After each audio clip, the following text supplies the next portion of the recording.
assembly is the college admission panel. We've done this for the last few years. The goal today is for you to hear from 6 experts in the field from 6 different colleges that many of our students apply to or attend. You will hear from them about each of their own institutions, and they're going to talk a little bit about what it takes to gain admission, what their school is like, how you can position yourself as a student, areas of the application that you need to focus on so that you are well prepared if you chose one of their schools or schools that are similar to their schools. I ask you to sit and to listen, take mental notes, to think about what things you may do for the 8th graders over the next few years, for the juniors over the next year, to prepare yourself for that process.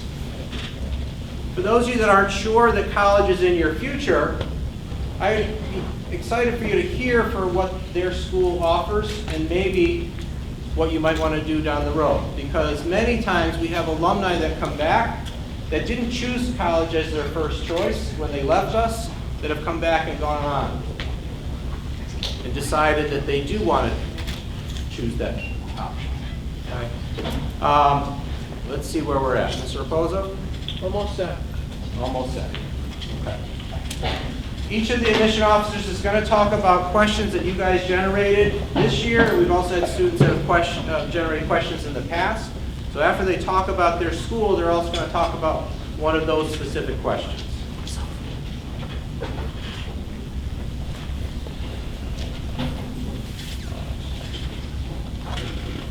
I do appreciate you treating them with the respect that we treat all our guests at Chicago. Right?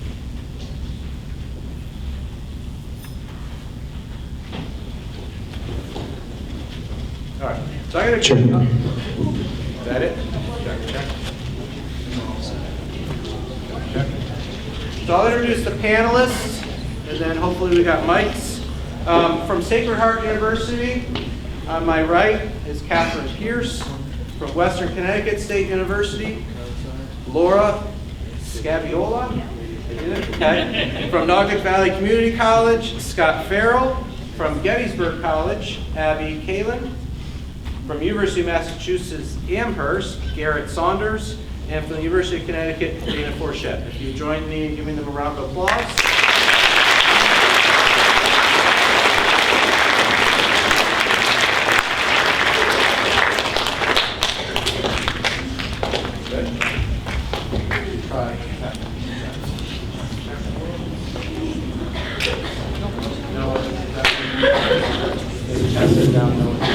Oh, here we go. Okay, you're on. Okay, so my name is Catherine. I am from Sacred Heart University. We are located in Fairfield, Connecticut, so we're just about an hour from here. Sacred Heart is a great place. I'm an alumni as well. And a little bit about our admission requirement and all of that. We look for around a 3.4 GPA, so we're looking for a solid B student. We are completely test optional, which is really great. So if you're not a great test taker, definitely when we are reviewing the application, we're taking a holistic approach to it. And so we look at a bunch of different things. We're definitely going to look at your transcript and see your strengths and weaknesses throughout your 4 years, as everyone definitely does.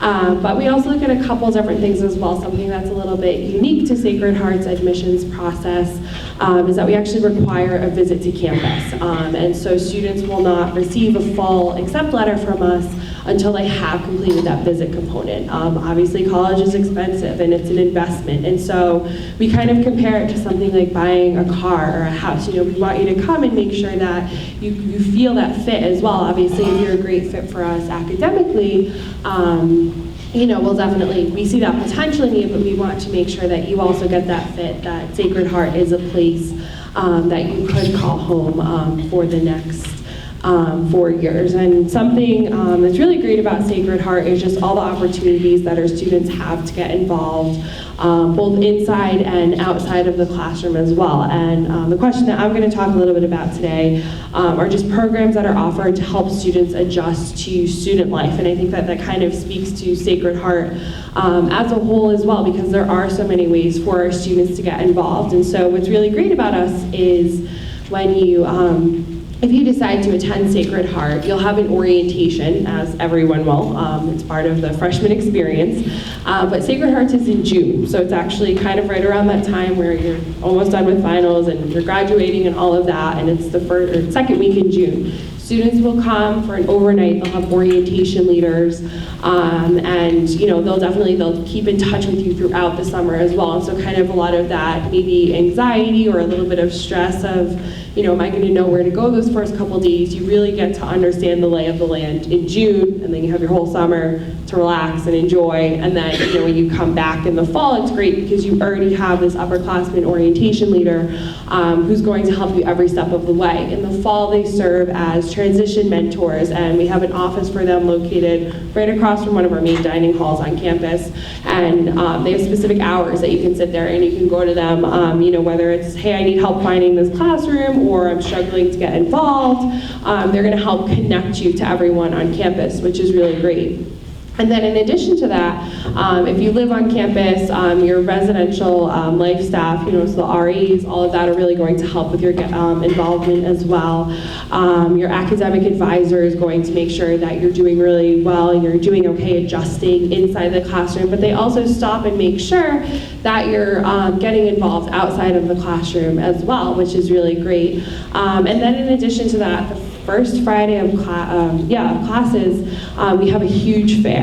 It's a club and activities involvement fair. It's called Just Shoe It. We like to put shoe, make shoe puns, which is really great. And it's awesome. So it's at like 4 o'clock on Friday afternoon. The entire school basically goes, and you can sign up for, we have over 80 clubs and organizations. You can sign up for every single one if you wanted to. And so we make it very easy for you to get involved, because we find that getting involved really helps in that transition from high school to college, and maybe not feeling homesick, and having those different opportunities to really become a part of our community and get involved, whether it's giving back through community service or getting involved in Greek life or joining the choir or playing on a club team. For sports, there's so many different opportunities, which is awesome, and that's something that I think across the board, no matter where you end up, definitely take advantage of all of the opportunities that colleges have for you to get involved in. And it's nice to know that you do have resources like that you definitely are able to utilize for sure. So that's a little bit about Sacred Heart. Thank you. I'm going to try to use this because if you couldn't tell by my last name, I'm very Italian, and it's hard for me to talk when I am holding something, because half the time I talk like this. So bear with me, I think. Okay. Can you still hear me just as well? Yes? Okay, perfect. So my name is Laura Scaviola, and I am an admissions counselor at Western Connecticut State University. Western is located right in Danbury. We have actually a split campus, which makes us a little unique. It's the same school, but we're basically like split in half, and we put the campuses 3 miles apart from each other. So one of them is more, I don't want to say rural, but maybe a little bit more residential. It's closer to the mall. There are, the buildings are a little bit more spread out. It's kind of up a rolling hill. And then our other campus is right near Main Street in downtown Danbury. So there's a little bit more to do, more going on in that sense, right there, a block away or so. So you kind of get the best of both worlds that way. But it is unique because we do have two areas of campus, and they both have dorms, they both have classrooms, they both have cafeterias. I know that's the important part.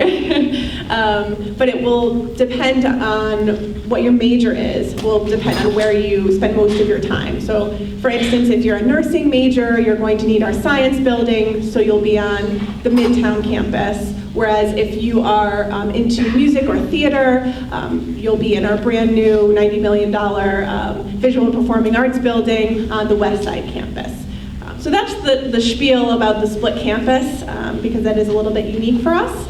We are also the smallest of all of the state universities. So we have about 4,500 undergraduate students, and that includes residents, commuters, all full-time students. So a little bit smaller class sizes, probably anywhere between 25 to 35, depending on your major. We have over 50 different programs. The typical social sciences, arts and sciences, and the ones that really stand out, our niche programs, are anything in visual and performing arts. I did mention that new building we have, as well as our business school. Our School of Business is our most popular on campus. And then some niche programs that we have, like nursing, meteorology, things like that. So that's a little bit about our majors. The other thing that I wanted to talk to you about today is more of kind of the application process. And the question that I have that we can talk about is how to stand out as an individual. So when you apply to Western Connecticut State University, you are applying with about 7,000, maybe 8,000 other people. And we do read every single application that comes across our desk. So how are you going to stand out as an individual to Western and just in general?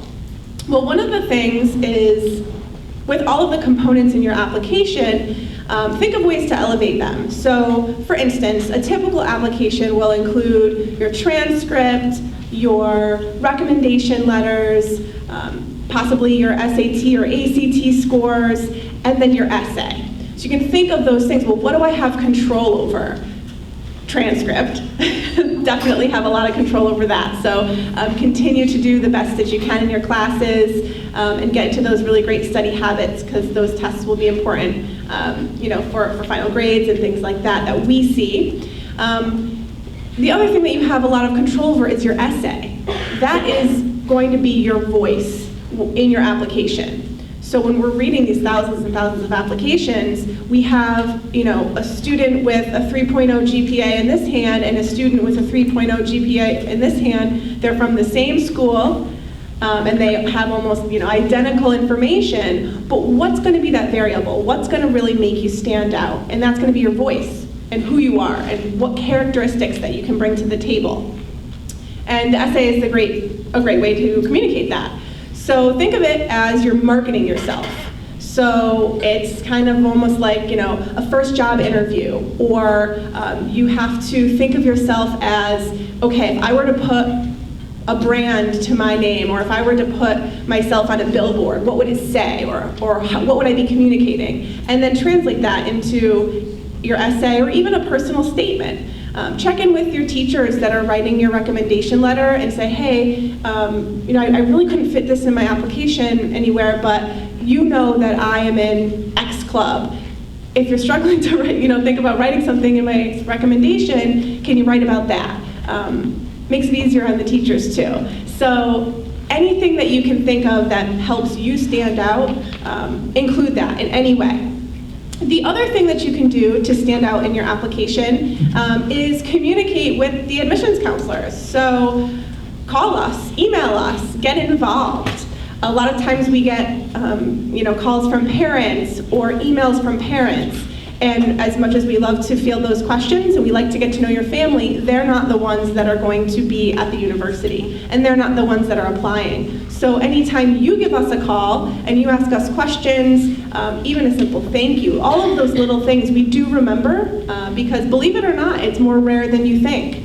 At least for Western, with 7,000, 8,000 applications, you'd be thinking we'd be getting, 20 emails an hour type of thing, and we don't. And so anytime that you can really stand out with communication to the university is also a thumbs up. Just like we were mentioning with Sacred Heart, you're required to come for a visit before you can come to the university. So anytime that you can visit the university and get to know the people there and form those relationships is really important too. But give us a call and brag about yourself in your essay, and I think you should be okay.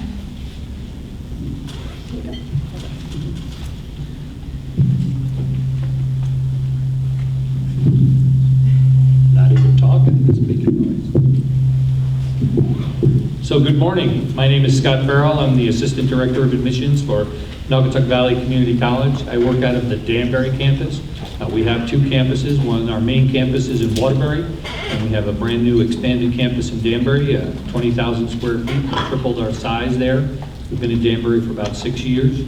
So from your location here, either campus is available to you. Definitely suggest you come visit the campuses, see what they're all about. And the good news is, Sunday's your lucky day. So from 1 to 4 this Sunday, we are having an open house at our Waterbury campus, so please feel free to come by, check it out, see what it's all about, see all the different programs. We have about 95 degrees and certificate programs that are available to you. A little different than a lot of the universities. We have a lot of hands-on kinds of programs also, so things like manufacturing. We have a horticulture program, fire technology, automotive, along with other degrees such as performing arts, criminal justice, and of course our brand new allied health facility just opened, $39 million building for nursing, physical therapy assistants, radiology, and respiratory. So I've been giving tours this week, and people have been very impressed with the amount of equipment and the different things that you can be involved with, and just the setup of the facilities themselves. It's a great campus to come to. At this, I have a degree in business management from Naugatuck, so I started there. I was a student. I started a little different, non-traditional student. After I graduated high school, I joined the Army. Spent 22 years in the Army, 15 years as a National Guard recruiter. So I've been working in schools for many years. Started coming to schools back in 1987, working with students like yourselves, trying to help you make the right decisions of where you want to be in the future and how to get there. So anything I can do to help you, please let me know. Again, reach out. You'll be able to get my information. I know it's in the Career Center here, College Career Center.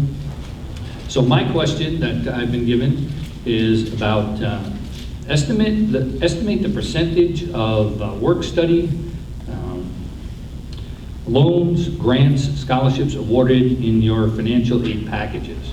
And so you can't really say there's a percentage of each and everything, because one thing about financial aid, it's all about you as an individual and your family and your family's contributions.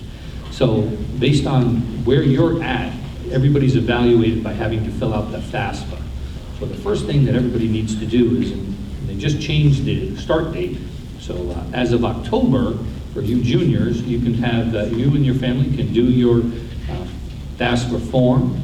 It's now based on the previous year's taxes, so tax day was when? When were taxes due? Anybody know? The 18th, right? Somebody says the 15th, but they actually have all these special days. So this year it was the 18th. All taxes were due. So your taxes hopefully are done for those juniors, and then your parents will be able to apply in October with your help, because it's your FAFSA, not theirs. So you have to fill it out. And again, based on that. So now we talk about not necessarily percentages, but the different things that are in there. So we talk about work study. So work study means that you're going to be able to work on campus. And there's different opportunities there, and we're going to have somebody who talks about some of those things. But also loans, there's also different types of loans that can be taken out, and that is considered financial aid. I thought it was pretty interesting when my son first went to school, and I get the financial aid package, and I'm like, oh, that's so nice of you to let me take out a loan. You know, like, okay, yeah. But there are federally subsidized loans and unsubsidized loans, so there are definitely some less expensive rates compared to others. Parents also have the ability to take out what's called Parent Plus loans to also help for your education. But scholarships. So the school has some scholarships, and different programs within the schools could have scholarships. But also you want to look into your community and see what kind of scholarships might be available. A lot of local civic organizations will give you money, and then that's money that will be paid usually right to the school, and so that can help you with paying for your education. So, there's some things out there, but again, the schools only have so much financial aid that they can give out. So understand where you look and the cost involved. Sometimes you're going to be like, yeah, I'd really like to go to that school, but if you can't figure out how you're going to pay for it and how much debt are you willing to get into, those are some questions you need to sit down with your parents and get answered. So thank you. Thank you very much. Good morning, everyone. All right, you still awake. Good, good. You're halfway through. My name is Abby Callan. I'm a Senior Assistant Director and Class of 2012 graduate of Gettysburg College. So I kind of joke around that I loved it so much I didn't want to leave, and they haven't kicked me out yet. Has anybody heard of even just Gettysburg before? Show of hands. All right, so paying attention in history class. Good. So Gettysburg College is located in Gettysburg, Pennsylvania. It's about an hour and a half from Washington, D.C. I didn't come directly here, but I think it'll take me about 5 hours to get home, so it's still within driving distance. Gettysburg is a 4-year private institution, residential college of the liberal arts and sciences. So our students who come to campus come to this living and learning community. We have about 68 majors, minors, and programs for students to choose from. You don't have to know what you want to do. You have until the end of your sophomore year to figure that out. So one unique aspect about Gettysburg is that location piece. Another is that we do have a conservatory of music on campus. So if you are interested in pursuing music as a degree, that is an option. But if you just like choir or singing in an a cappella group, you can do it as an extracurricular. If you are thinking about playing college sports, we're Division III in the Centennial Conference, offer 24 varsity sports. There are also club and intramural sports, so another way to keep active. And the Sacred Heart was talking about a club and activities fair, and that's a great way to get involved. Same at Gettysburg, and I'd say at our other institutions, is getting involved will help you acclimate to the college campus. Another cool thing about Gettysburg is this honor code. So I'm not sure if there's an honor code here, but I don't know about you, when I remember my high school geometry class and my teacher was walking up and down the rows, I was a little nervous.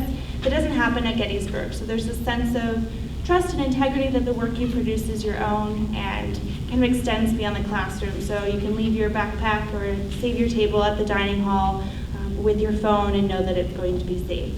So I can talk about Gettysburg at length. I will say for the application process though, we are a common application school that opens on August 1st. We have a couple of deadlines. So different schools have different types of deadlines, so that's something when you're going through the college process to kind of really figure out what each of them mean. At Gettysburg, we have 2 early decision deadlines. So early decision means that it is binding and that if you're accepted to that institution, you'll withdraw your applications from other places. Some are rolling, some are early action, some are just regular decision. So just when you're thinking about the college process, that's another thing to keep in mind is what type of applications are there and when do they have to be submitted by. So my question was to talk about the GPA and should students try to figure out how to explain if there's a little dip in the GPA. At Gettysburg, we certainly appreciate the opportunity to learn maybe why a class was a little bit lower. Sometimes I'll interview students and they'll say, okay, I had a concussion from playing lacrosse and I was out of school for a month and I fell behind on homework, and you'll see that in my transcript. So it gives context to what was going on during that time. So when we're evaluating students at Gettysburg, we're looking at them within the context of the school in which they're coming. I am the representative for Connecticut, and I visit a school that has a 12.0 grading scale, a school that might have a weighted 5.0. So an average 4.0 could look pretty good, but maybe on a 12-point scale, it's not so hot. So we're looking at you within the context of your school, know what's offered, and want to put you in the best light possible. So we do like to see that upward trend, but do understand that there are other circumstances. And the common application does allow for an additional information section where you could explain, okay, I've transferred schools and I am graduating from Chappaq, but I had a different teacher in this class every year. Or, like I said, I might have a concussion and missed school for a little bit. So that's one way to do it. Gettysburg also does offer interviews. We don't require a visit, but it is highly recommended just to see, and like you said, if you're going to buy a car or a house, you want to know what it's like before you step foot there. So if you can visit, it's highly encouraged. And interviews are a great opportunity to share your story. They're not required at Gettysburg, but it's a great way for us to also put a face to a name. I'm not going to ask you what color crayon you would be or what kitchen appliance. that true story. I had someone think that I was going to ask them that. But we just want to hear about your interests, what you're involved in, and maybe something that you're looking forward to in college. So thanks again for being here today and letting us talk with you. And I'll pass it over to UMass Amherst.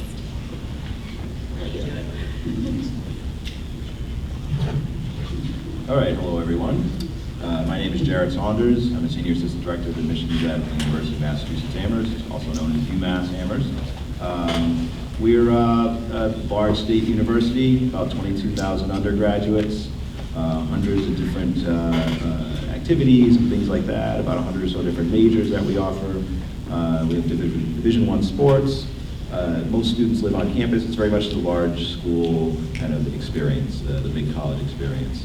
If you're familiar with our next guest, UConn, it's a similar type of school, flagship state university, just like a little bit bigger, but same idea, big state school. And there are actually 4 campuses in the UMass system, and we are the largest of the group. So you may have heard of some of the others, like the campus in Boston, Dartmouth, or Lowell, but we're all separate universities. And like I said, we're the largest of the flagship of the system. So we're not too far from here, a couple hours or so, give or take, depending on what kind of traffic you hit on I-84. But we're in the western part of the state, about an hour and a half west of Boston, just to kind of give you an idea of where we're located. And we are, one of the things that makes us a little bit different is that we're part of a consortium of colleges called the 5 colleges. There are 4 other colleges around us. We have Smith, Mount Holyoke, Amherst, and Hampshire colleges. Together with UMass Amherst, we form the 5 college consortium, where you can take courses and you can use the resources of all 5 schools by attending any one of them. So it adds to what we offer academically, but also on a social level. Really makes for a great sort of college atmosphere, a great college town. And that actually leads into the question that I was given on the list here, was what should you do or see when you visit a college campus, not only on campus, but off campus, the area. Because every school is sort of in a different place. You know, you have some schools that are in very rural places, in a very small town. You know, pretty much the school is the main thing in that town. So it might be very similar to this area. And you might feel really comfortable going to a school like that. So that's something that you might want to consider when you're visiting a school, is where it's located. You're not going to spend all of your time on campus. You're going to want to venture out every once in a while. So you have to consider where the school is located. Some schools are in the middle of the city. You know, there are wonderful colleges and universities that are located in places like Boston and New York or Washington, D.C., where you get the life of the city in addition to your campus life. You know, I mean, some places, you know, like Boston is considered a college city in a lot of ways. There's so many colleges there. So, you know, that would be another type of place where you might want to consider going to college. But here at UMass at Amherst, we are in a college town, which is kind of a combination of the two. I like to describe it as taking a chunk of the city and moving it out to the country. So you get a lot of the things that you find in the city culturally, in terms of the restaurants and shops and things like that, and just the things that go on, the activities, things that you wouldn't expect to normally find in a small town in western Massachusetts. So you kind of get the best of both worlds. So when you're visiting a campus, I mean, of course you want to check out the things that are on campus. I mean, that's where you're going to spend the bulk of your time. That's where you're taking your classes. So, of course, if you have a friend that goes there and you can visit them and you can sort of see from their perspective, that's great. But I also recommend that you take an official tour, do the information session, go to the open houses, those types of things, so you can get a sense of what the school offers, you know, from kind of the professional perspective, so to speak, because then you'll get more information. And then, of course, if you know someone there, if you have a chance just to breeze through campus and check it out on your own, certainly take advantage of that. Now, just a little plug, the food on our campus, we are actually ranked #1 in the country for food at UMass Amherst, so I certainly recommend that you eat on our campus anyway. I mean, I don't know about the rest of you yet, but as far as eating food on campus, you definitely want to do that. But I recommend also, if you have time, going off campus, go into town, check out the area, you know, and don't just go to the chain restaurants that you know about, you know. Check out the local pizza places, the places where students hang out. See where, wherever you see the biggest line, it's probably going to be the best place to go. Unless it's Starbucks. I mean, Starbucks always has a huge line, and Chipotle always has a huge line. So we have those, but you can go to Starbucks anywhere. You can go to Dunkin' Donuts. We probably have about 3 Starbucks, maybe about 4 or 5 Dunkin' Donuts. You can punt the football and hit a Dunkin' Donuts from the UMass campus. But so those are everywhere.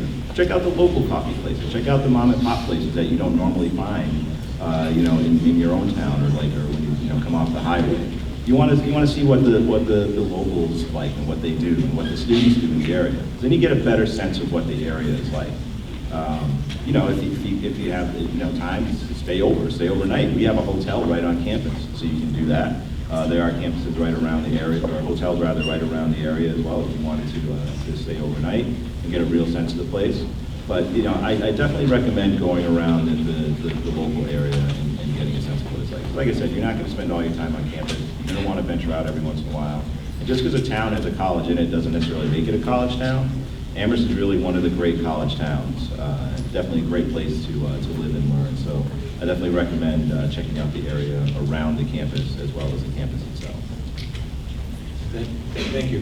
Hey guys, I'm going to cut in just for a second. Before UConn goes, I know that our time is almost up, but I'm going to let them have UConn and Dana have her moment as well. So just ask if the bell does ring for you guys to stay sitting, and I'll dismiss right at the end after UConn. Good morning, I'm Dana Porchette. I'm a senior admission counselor at the University of Connecticut. I think a lot of what was just said applies to the university as well. I could do the same introduction. The University of Connecticut, also known as UConn. But the one thing I will say though, our dairy bar, awesome. So we have good food too, but the dairy bar, best ice cream. So y'all, okay, just want to make sure. As far as the University of Connecticut goes, the main campus is located in Storrs, which is in the northeast part of the state. We're, I guess, a medium-sized campus. There are about 19,000 undergraduates who live at UConn in Storrs. It is the only residential campus of the University of Connecticut. We also have over 100 majors that students can choose from.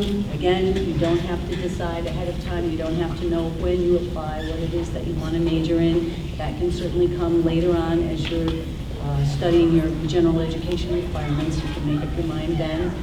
We also have a lot of different clubs and organizations and cultural organizations, clubs to get involved with, and I also recommend that you do take advantage of those when you come to the University of Connecticut. Tours, absolutely. Any chance you get to tour an institution you're thinking about is really going to help you make that final decision. Much of, well, all of what my colleagues have said, I absolutely agree with. One thing you might not know about the University of Connecticut is that we have, in addition to the main campus at Storrs, 4 different regional campuses. There's a campus located in Waterbury, one in Stamford, one in West Hartford, which will be in downtown Hartford starting in the fall of 2017, and then a campus in Waterbury. I actually have an office at the campus in Waterbury. And the great Avery Point campus is located in Groton. So those are the 4 different campuses: Avery Point, Stamford, Waterbury, and Hartford. The main difference between the regional campuses and the campus at Storrs are their size and the fact that they're commuter campuses. None of them have residence halls per se, but starting in the fall of 2017, each of the university's 4 regional campuses will also have housing options for students. The Stamford campus is actually building UConn housing. It's about a block away from the campus. It will hold about 300 students. The Avery Point campus, because they have unique majors in maritime studies and marine sciences, have an arrangement with a nearby apartment complex where students can get 9-month leases and live near that campus to enable them to study those particular programs. When the University of Connecticut's West Hartford campus becomes the downtown Hartford campus, there will also be apartments available for students who attend that campus to live in. And the Waterbury campus will have student housing too. There's a private developer who is renovating a building directly across from the Waterbury campus. suite-style livings for about 98 students. So even though they're designed to be commuter campuses, there are also going to be opportunities to live in and around those regional campuses as well. The way the regional campuses work is that students can start just about any major that UConn has available, study at one of our regional campuses for up to 54 credits, basically 2 years, and then you literally just move to the main campus at Stores to complete your program. It's not a transfer, there's no reapplication involved, it's literally just a relocation at a particular point in time based on your academic major. So once you're admitted to the University of Connecticut, regardless of the campus where you begin your studies, you are a UConn student, you will get to Stores, it's automatic. And I emphasize that point a little bit because I know on the common application when you apply to UConn, we ask you for a first and second choice campus. Most students apply first choice Stores, most students want to be on the main campus at Stores. Some students will put down a regional campus as a second choice, some don't. And when you get your admit letter, you may be surprised that you've been offered admission to one of our regional campuses as opposed to the main campus at Stores. If that happens, I really would strongly encourage you to think of it as a viable option because, as I said, once you're in, you're in. You don't have to go somewhere else and then try to transfer to UConn. You're already a UConn student, just beginning at a different location and then moving to Stores to complete your degree program. UConn gets about 37,000 applications a year. We have room for about 3,600 freshmen at the main campus at Stores, and then among the regional campuses, we probably take about another 1,500 students. So it has gotten a bit more competitive of late, and if UConn is a college that you're really interested in attending, and one of those regional campus options presents itself, again, I would strongly encourage you to consider it because once you're in, and you will get to Stores, it's automatic. The question that I was asked to focus on was what work-study opportunities are there. The work-study can be part of a financial aid package, which means that some of the monies that you have received from the university are tied to a job on campus. So you could be working in any number of departments on campus and being paid for the work that you do as part of your financial aid package. Sometimes it works a little differently from institution to institution. Occasionally, the work-study monies will go directly toward your tuition balance. In other places, you get a check in hand.